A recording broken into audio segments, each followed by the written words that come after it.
For decades, we have seen journalists documenting what's happening in Palestine, and we've seen many journalists martyred, killed, murdered. Not what Israel always or a lot of the time says, accidentally killed or things like this, and later on, then they admit that they when the intention was to murder them and they do that.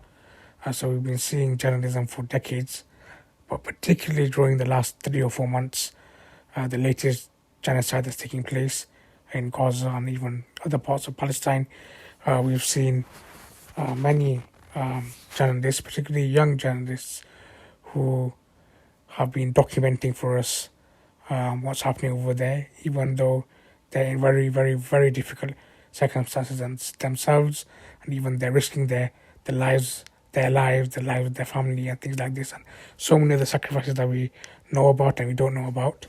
And now we have the news. One of the biggest, well-known journalists out there on the ground, Motaz Azaiza, he's particularly during the last 3 months, he's been non-stop documenting for us. The last time I checked, he had over 18 million followers on Instagram. He's been having a huge impact, and he's been keeping us informed even in those difficult circumstances. And now he's decided to take off his press vest, and he has evacuated Gaza after covering what's happening for the last few months. And some of the messages that he said, people might find it difficult to read and accept, but it's true. He's documented all these things for us, and we couldn't even get a glass of water into Gaza. Our governments couldn't do anything. And when they did do things, they gave out-of-date food and out-of-date things, and they gave the bare minimum. And of course, they did what they can, but they could have done more, and they should have done more.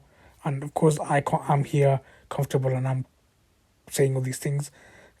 I have faults within themselves. People as a whole have faults within themselves. We need to better ourselves, but the governments they didn't do what they were supposed to be doing. And now that he's decided to stop or evacuate, now people want to realize what he gave to us. Well, they should have been supporting him whilst he was doing the world a favor, doing us a favor, when he didn't have to do any of this. He was sacrificing his time, his sleep in these difficult circumstances, putting his life at risk, and we couldn't even help him.